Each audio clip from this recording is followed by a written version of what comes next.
So we're doing just a short Christmas series this year called Light Has Come. And last week we talked about Light Has Come to Your Silent Nights, and we'll recap that a little bit here this morning. But I wanted to kind of give a plug for the new year. I'm kind of excited about it. A couple weeks ago, I did a message on real faith. I don't know if you remember that. I think it was Connie and I that did it together. And it was kind of, just a little glimpse of the book of James. And so I thought, when I did that, I thought, well, I could really develop this into a whole message and really look at the book of James. And so that's what we're going to do in the new year. I'm going to call it Authentic.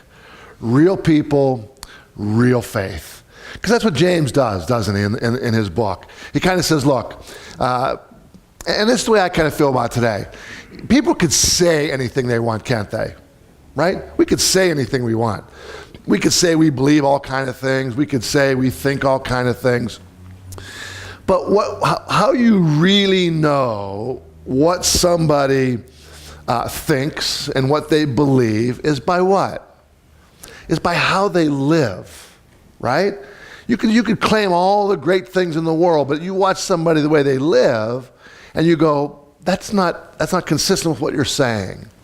And so that's what James does in his book. He goes, look, all those things are great, claiming, believing, all these kind of things, right? He said, but here's where the rubber meets the road. Let me see how you live. Let me watch your life. And so I thought, what a great way to start off the new year. So we're going to call it Authentic. Real people, real faith. Because we all have lapses from time to time, right? Some of you probably get mad when you're driving your car sometimes this time of year, right? Or how many have a difficult time finding a parking space at the mall? Anybody? Yeah, and so we all have these lapses. We all get kind of upset. So we're going to talk about that. Authentic, real people, real faith. So today we're going to do our second part in this series, Light Has Come. Let me tell you where this is coming from if you weren't here last week. As a pastor, every time Christmas comes around, there's the Christmas story. When Easter comes around, it's the resurrection story. I may have heard these stories before. Anybody have heard them before? We've all heard them before, right? It's kind of like David and Goliath. David is still beating Goliath today, right? So how do you tell these stories new and fresh? It's a dilemma that I think every pastor probably has. And the story's the story. You've heard it, dozens of times. I was going to say hundreds of times, but that couldn't be. You're not 100 years old, right? But you've heard it dozens of times. I think what changes our perspective on anything that we're looking at, it's the same story. What changes our perspective is our current life situation. Wouldn't you agree? Yeah? Somebody would agree with that? Yeah, so your current life situation. And you could read the same story over and over again, and all of a sudden, because of your circumstances in your life, you see things that, it's not that they weren't there before. So you didn't pick up on that because of your own experience. So I'm going to read through the Christmas story. What I need is a prop. Does anybody have a baby that I could put here? Okay, maybe not. Maybe we won't do that today. So let's just kind of recap a little bit. If you have a Bible or you're looking on your phone or whatever, we're in the Gospel of Luke, and we're in chapter 2. So let me just kind of read through what we did last week, and then we'll pick up on that, okay? It says this, and I won't read every single verse, we'll kind of skip through it. It says this: in those days, Caesar Augustus issued a decree that a census should be taken in the entire Roman world.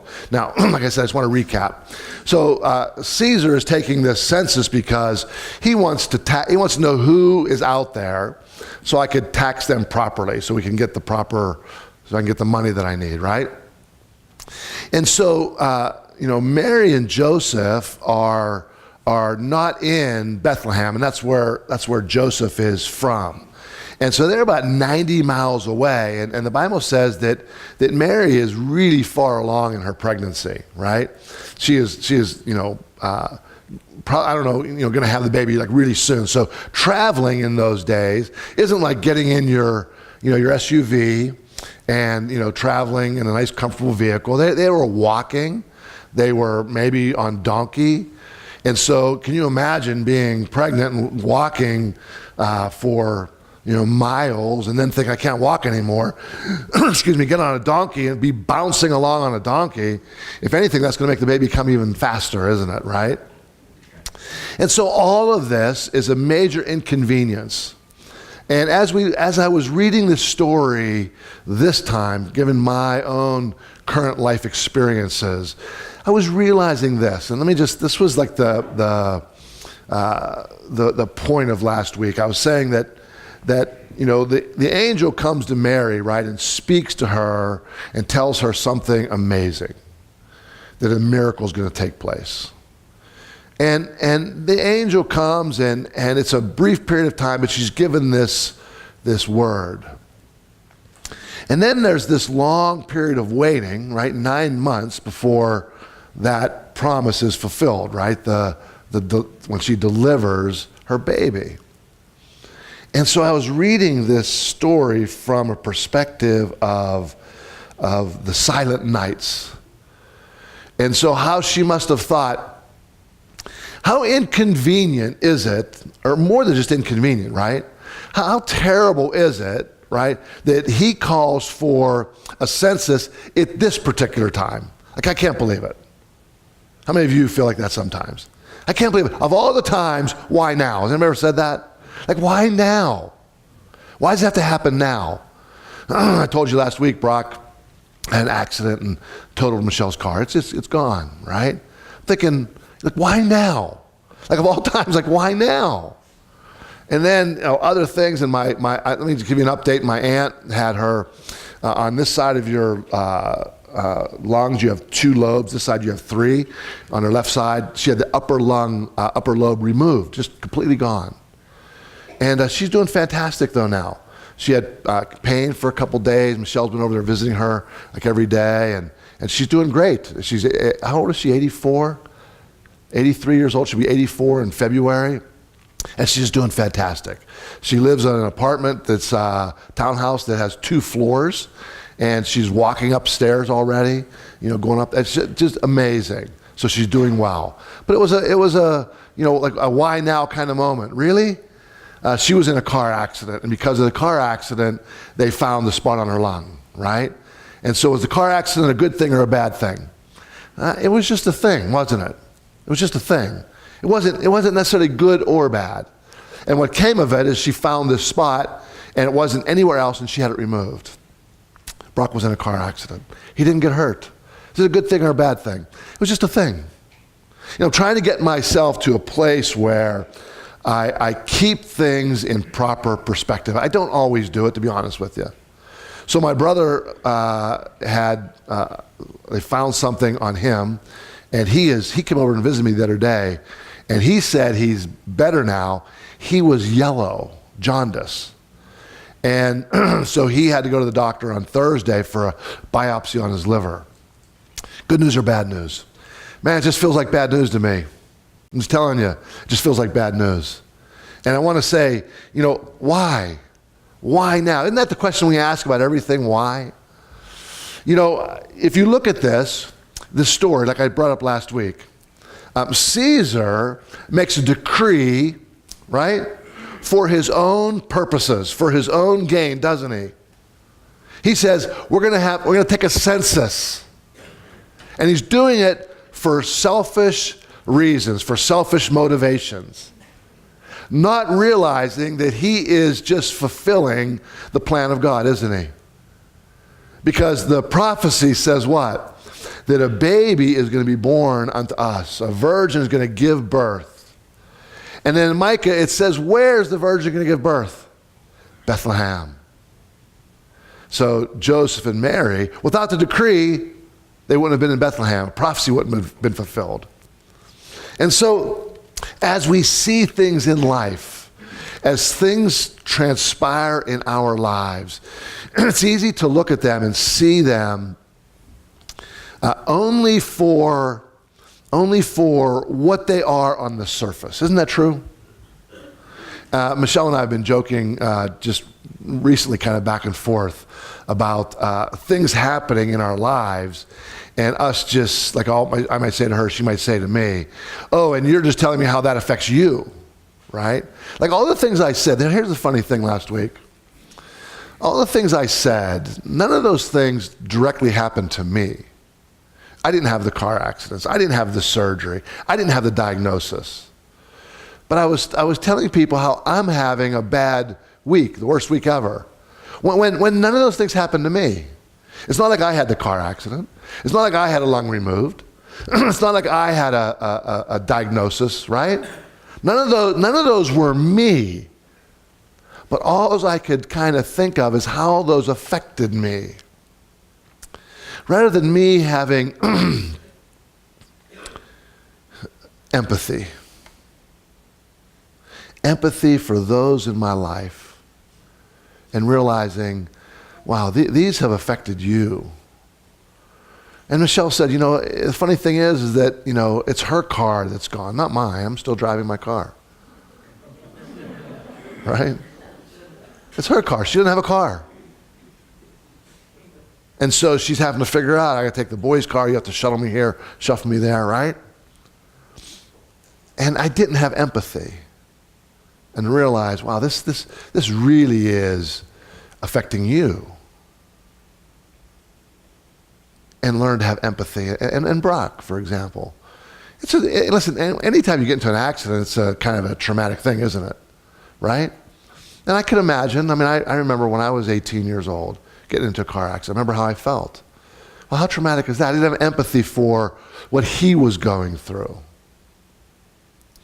And so I say all this to say, as I was reading the story, I was trying to, because we're only given parts of the story, aren't we?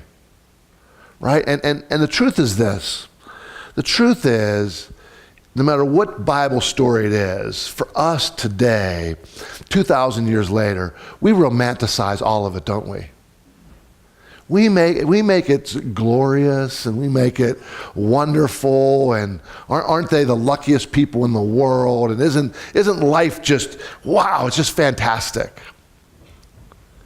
Until life just comes at us sometimes in ways that we can't understand, we can't predict, or inconvenient. And I began to try to live my life in a different way and say, how is this impacting you in this situation? How's it impacting you? What's happening in your life? I don't know if you've ever done that. It's a hard thing to do. Because all we truly ever think about is ourselves. And until you help yourself to become aware of that fact. Don't beat yourself up over it. Don't beat yourself up over being narcissistic. It's just the way, it's kind of the way we are. And it takes work to stop thinking of yourself and to start looking at other people and thinking of them. What are they going through this time of the year? What's happening? Friends, there are people all over who are, Tim Baker just told me of a man in his 40s in Pleasant Hills. Maybe you know the family. What was the family's last name? Jim Flynn. Jim Flynn. Does anybody know that family? The Flynn family? He was in his 40s and something happened, went to the hospital. He was in the hospital and he died in his 40s. I think he has four children. 2 are out of school and 2 are still in school. I think Brent went to school with the daughter. That family is going through like unbelievable grief right now, unbelievable pain. And I think, yeah, you can put things in perspective, right? Yeah, we're without a car. Yeah, we don't have 3 anymore. We have 2, right? I mean, think about it for a minute. Is that such a bad thing? We have 2 cars, not 3. Wow, you have 2 cars. This family these children just lost their father. And so we learn to have empathy. And so I'm reading this story from that point of view. And I'm thinking about the 9 months that they spent trying to explain their situation. People ask, oh, you're married, you're pregnant. Wow, that's fantastic. When's the baby due? December 25th, we're going to have the baby. I didn't even know you guys were married. When did you guys get married? Well, that's a little complicated. You try to explain the story. And so there's this 9 months that they live trying to get by, trying to explain. 9 months of what I would call silent nights. Sure, God, the angel came and spoke to Mary. I don't think the angel came back every single night to remind Mary, Mary, don't forget, right? Don't forget, this is real. This is all true. Did God ever impress something upon you so strong, so real, so vivid? And then days kind of come and go, and weeks kind of come and go, and you kind of forget, or you kind of think, was that really real? Was that really, huh? You know what I'm talking about. See, Mary and Joseph, they were no different than you and I.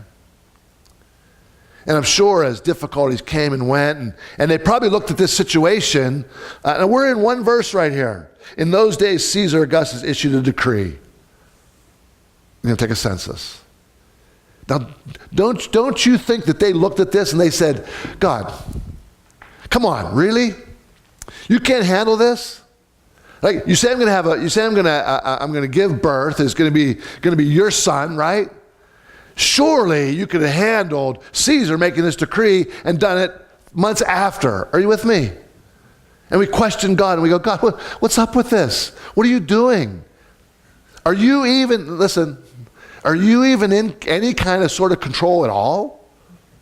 Or is it just complete chaos, complete pandemonium, and anything goes all the time? Can you handle anything? Now, these are words that I've spoken in my own heart. I don't know about you. But when things happen, I go, really, God? Really? Now, I'm not saying that God were puppets on strings and God manipulates and controls every little thing. That's not what I'm talking about.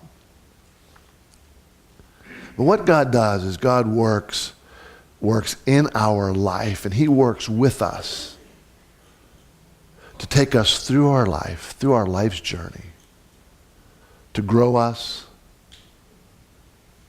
to help us be his, how did he create us? To be his image bearers. And so all the things that happen during our life and through our life, God is right there. God was right there with Mary and Joseph in their travels, in their looking for a place to have the baby. In their silent nights, God was right there. Let's just go on with the story here. So Joseph went up from the town of Nazareth to Galilee, to Judea, to Bethlehem, to the town of David, because he belonged to the house of the line of David. He went there to register with Mary, who was pledged to be married to him and was expecting a child.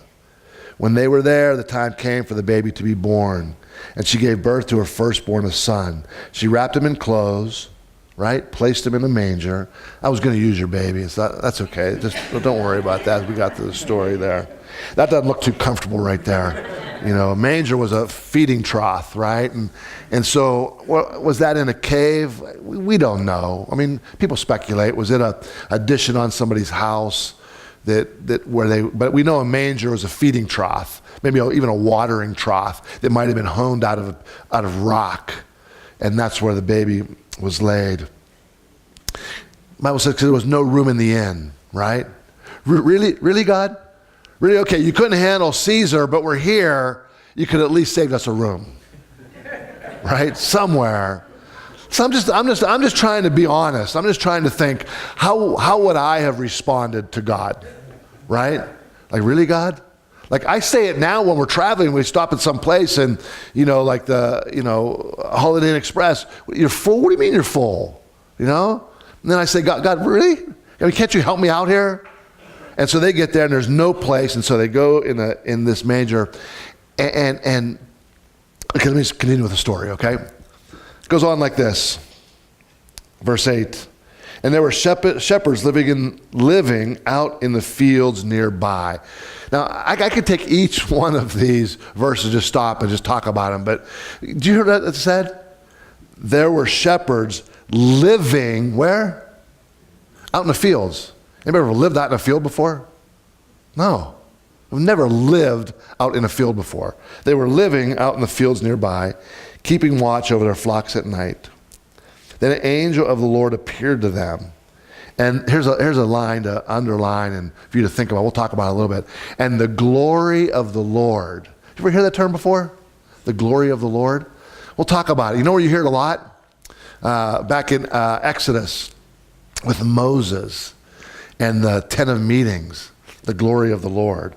It said the glory of the Lord, excuse me, the glory of the Lord shone around them. And they were terrified. Of course they were terrified. We'd have been terrified too. But the angel said to them, do not be afraid. I bring you good news of great joy that will be for all people. Today in the town of David, a Savior has been born to you. He is Christ the Lord. This will be a sign to you. And he's talking to shepherds. This will be a sign to you. You will find a baby wrapped in clothes and lying in a manger. Suddenly, a great company of heavenly hosts appeared with the angel, praising God and saying, glory to God in the highest, and peace on earth to men on whom his favor rests. When the angels had left them and gone to heaven, the shepherds said to one another, let's go to Bethlehem and see this thing that had happened, which the Lord has told us about. So they hurried off, and they went to Mary and Joseph and the baby who was lying in a manger. So I started looking, and I want to know a little bit about shepherds. Did you ever just stop and ask yourself, why did he go to shepherds? These shepherds out living in a field. So let me just kind of tell you about what I think about this personally. As I think about this, I think, you'd think that God would go to like the Pharisees, right?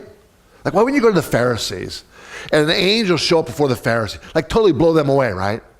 Pharisees think they're all high and mighty and religious, and angel shows up to them and he's, listen, you guys got it all wrong. Look, this is the Messiah. Let me explain this to you. Let me show it, right? I think it would have solved so much problems in the New Testament. All the religiousness that came from the Pharisees and the Sadducees and keeping the law. I just think in this story right here, God could have solved all that. All that could have been taken care of. Show up to these guys. Go to where they are. Go to where they gather. Take the heavenly host there. Let the glory of the Lord show up to them. But he doesn't do that. He goes to shepherds. So I started reading up on shepherds. It's kind of split. There are some scholars that talk about shepherds being really like outcasts. You can go read it for yourself. But there are others that say, no, it's not true. So I'm going to let you know both sides are being talked about. But here, I want to kind of give us a picture of these shepherds. The first thing is, where are they? Well, physically they're out in the fields, right? But where are they? They're at work, aren't they? It's not like they were having a prayer meeting, right? It's not like they're having a prayer meeting, oh God, we need you to show up, right? You ever been in prayer meetings like that before? Oh God, we need you to show up. Like, where do you think he is, right? Or in church or, right, some gathering like that. No. They were at work. They were doing the thing they do every single day. They were being faithful, and they were out there. They were living in the fields. They were taking care of sheep. Now, listen, at best, it was just a job. It wasn't anything glorious, right? So here's what they say about shepherds. Old Testament, Abraham was a shepherd. Moses was a shepherd. David was a shepherd. So it wasn't always that shepherds were looked at kind of in a bad light, right? Some say that first century, shepherds didn't have a good reputation. Okay? Now, if you read the Bible, you'll see shepherd is used a lot. God being our shepherd. He's the good shepherd, right? And a good shepherd looks after his sheep, which these are things that are true. But how did other people perceive them? And that's what a lot of these commentators are saying. And they're saying this, is that, number one, they were out wandering in the fields. Well, sheep just kind of go wherever, and they kind of go with them, and they would go in other people's property, and they would kind of pillage their, their crops and so forth. And so, shepherds were looked at these guys of being, kind of, we don't even like what they do, shepherds. And also they say that shepherds were viewed as being unclean. One of the things that they couldn't do is they couldn't go in the temple. Funny thing is the sheep that they watched could go in the temple, but they couldn't go in. And so a lot of commentators say they were sort of like social outcasts. Here's what made me think of when I was reading these things. Probably how many like Christmas movies at this time of year? You guys watch those? They're on just continually, you know what I mean? And you could jump, listen, here's the great thing about them. You could jump in right in the middle. It doesn't matter. You didn't miss anything, did you? Right? So we sit there and one comes on and we pick out, right away, who the girl is. What's her? Okay, what guy is she going to get with in the end, right? Is she going to marry in the end or whatever? And so is it him? Boy, it's him. We know who it is right from the start. But I think probably the most spiritual of all Christmas movies that I would say is probably Rudolph the Red-Nosed Reindeer. Why did you laugh? I think Rudolph, right? Rudolph the Red-Nosed Reindeer, right? Because why? Well, Rudolph starts out kind of, Santa goes to his parents and says, listen, you got to do something about your son, right? He's kind of problematic, and right, and so Rudolph makes friends with a wannabe dentist, right? And you know how the story goes, and at the end they end up going where? I have a picture. Can you put that picture up there for me? In the end, they go here, don't they? The Island of Misfit Toys. You remember the name of the one in the box? It's for one reason or another. And I think of this story, and I think of what's the guy's name? The Yukon Jack? Is that Yukon Cornelius? Yukon Cornelius. He's kind of like the. Hey, Tim, I need you up here. Just sit right next to me here. Tim will tell the story of Yukon Cornelius. He's kind of the, you remember when the abominable snowman and him fall off the cliff, right?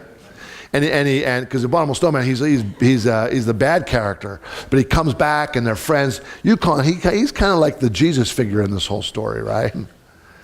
And they go to the Island of Misfit Toys and they find homes for them. And here's the reason why I say that. I think of the shepherds sort of like these misfits. Did you ever feel like a misfit?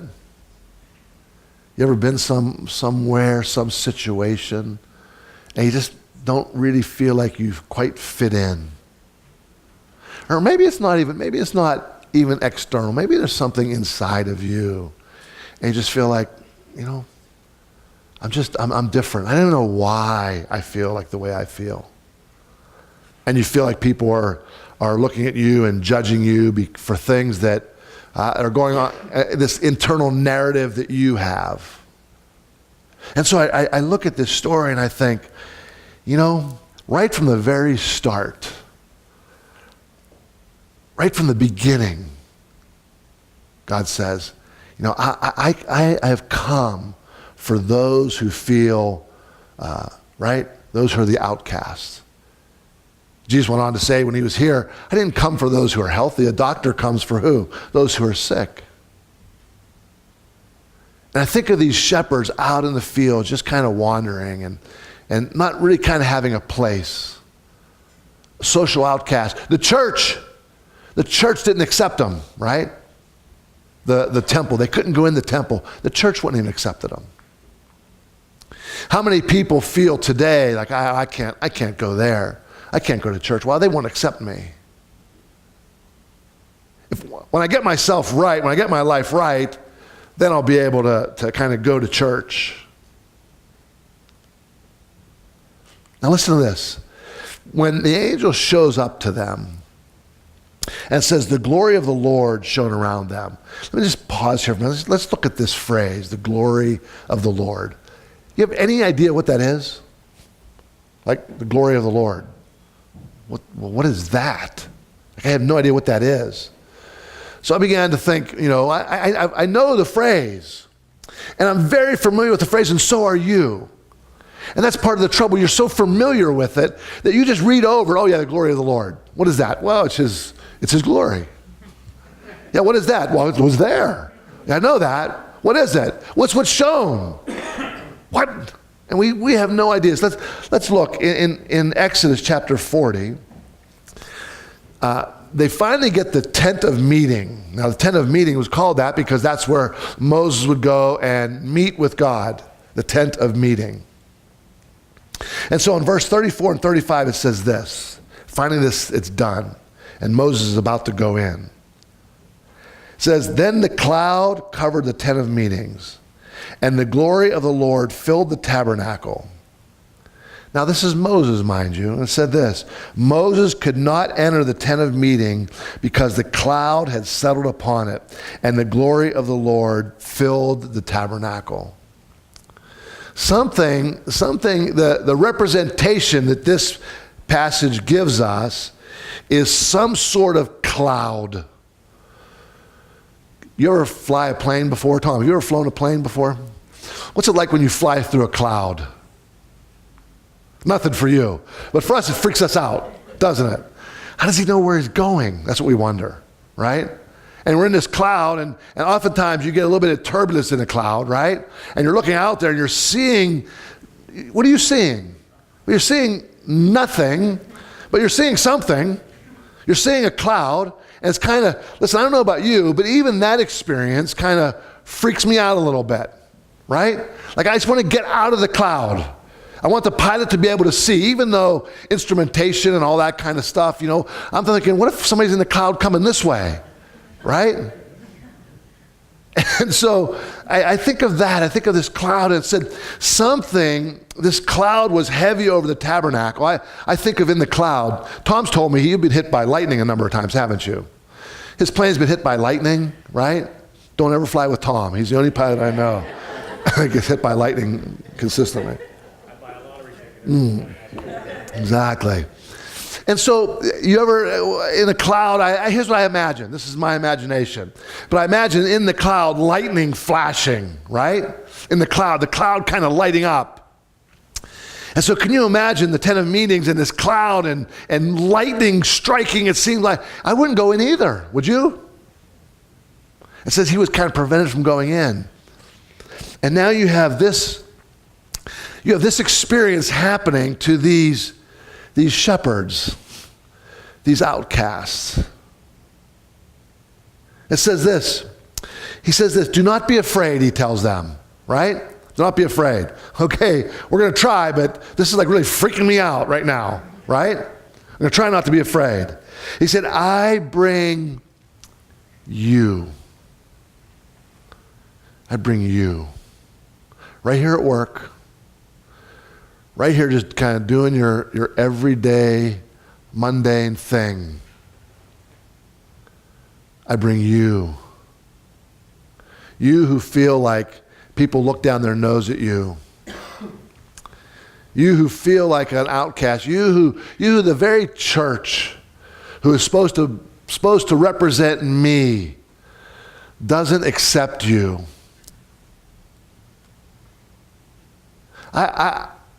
To you, right where you are, light has come.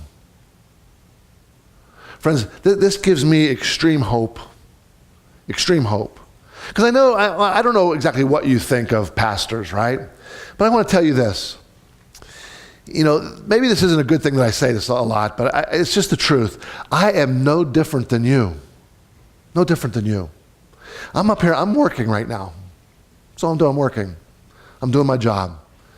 I don't know how you think of it. I don't know if you think of it as some big spiritual thing or what. Listen, I do my work. I do my homework, right? I do my studying. I do my reading. I do my research the best I can. I ask God for help, right? Listen, I hope you do the exact same things at work. I hope you prepare for work. I hope whatever you do, when you get there, you do the best you can. I hope that you also ask for God's help when you go to work. No matter what you do, whether you're in business, whether you're in sales, whether you're a teacher, whether you're a manager, whether you're stocking shelves, I don't care what it is that you do. I hope that when you go, that you say, God, help me to do the very best I can. Help me to be a good representative of you. So often we can think of work just being this mundane thing that we just have to do in order that we can live the rest of our life. You know, you'll spend the majority of your time at work. At work.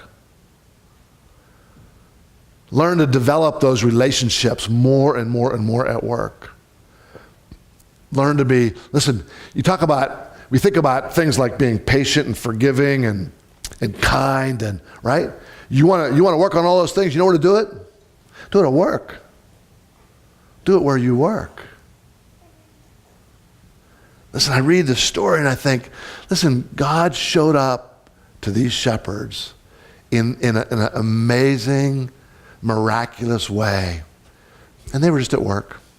They were just doing their thing. And then it says the glory of the Lord was there. And then it says, and then these heavenly hosts showed up. Like, this is getting crazier and crazier, isn't it? Heavenly hosts showed up.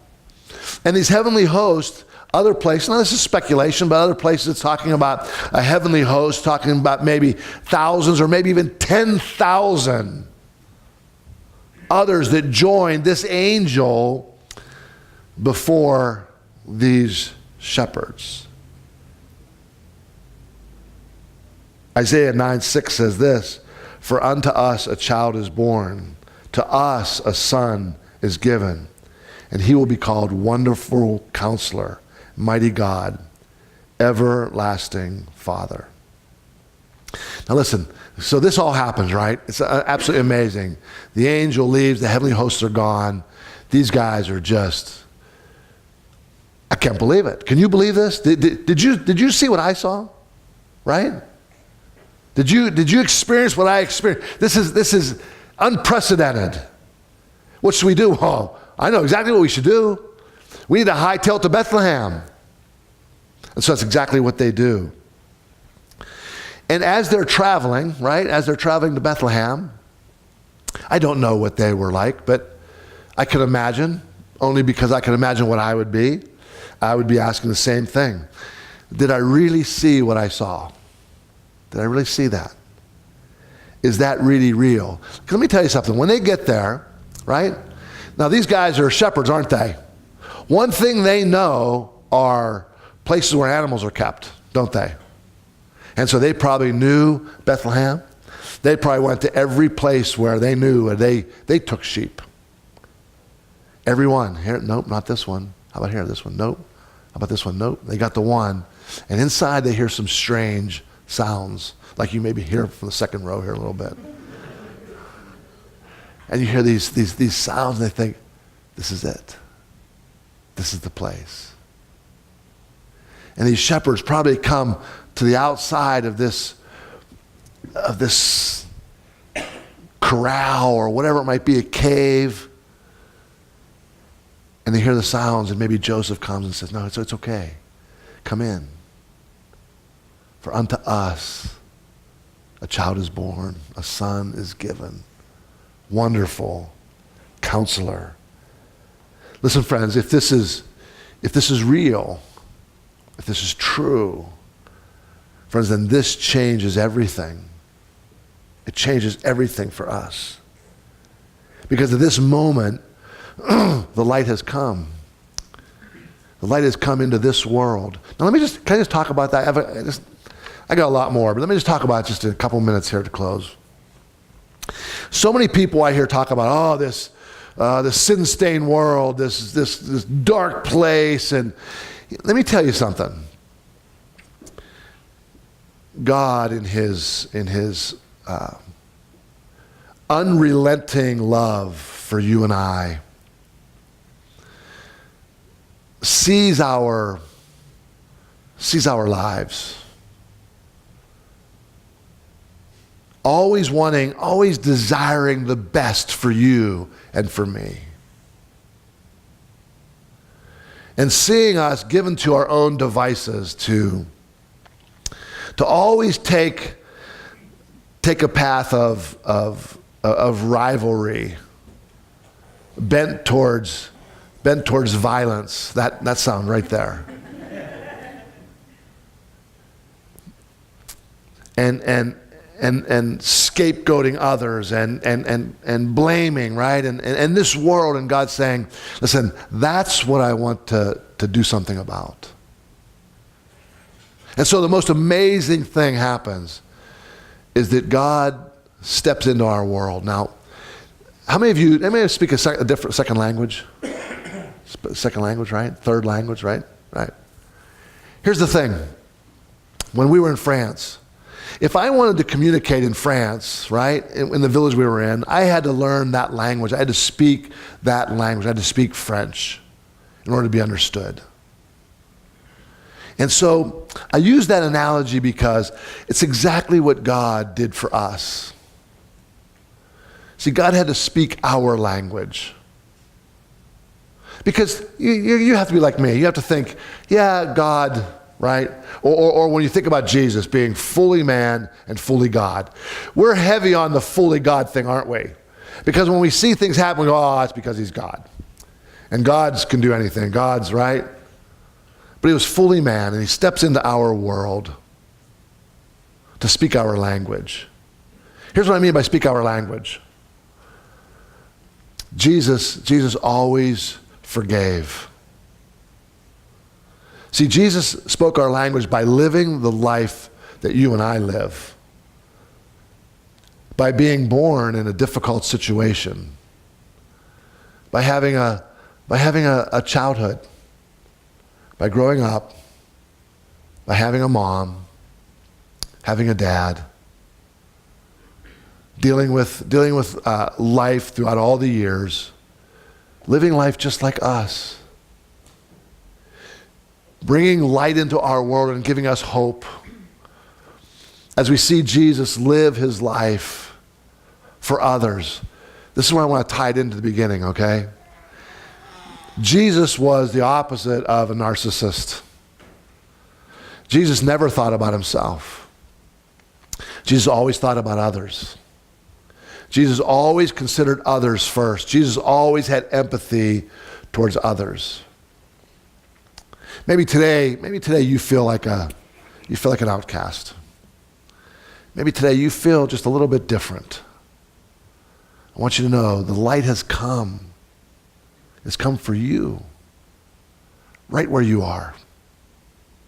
Right where you are. You don't have to do anything to muster God's presence in your life, muster up God's presence.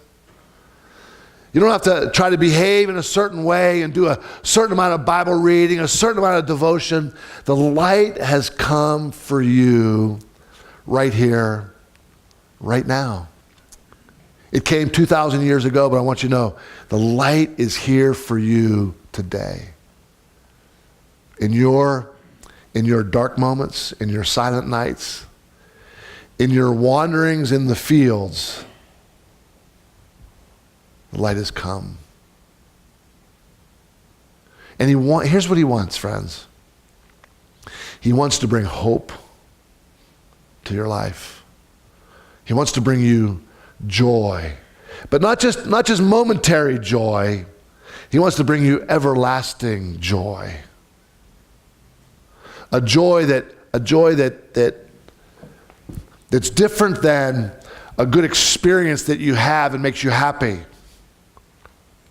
He wants to bring you a joy in the midst of a bad diagnosis. That you still have an inner peace, an inner joy that you can't explain to anybody. You can't even explain it to yourself. That's what he came to do. He came to give. to bring peace in our life and hope. Let's stand.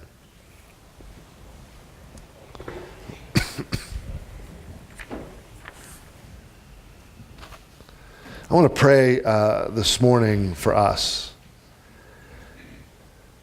I want to pray specifically for you this morning if you feel distant this morning, if you feel lonely this morning, if you feel hurting this morning during this time of year, that God will fill you with his light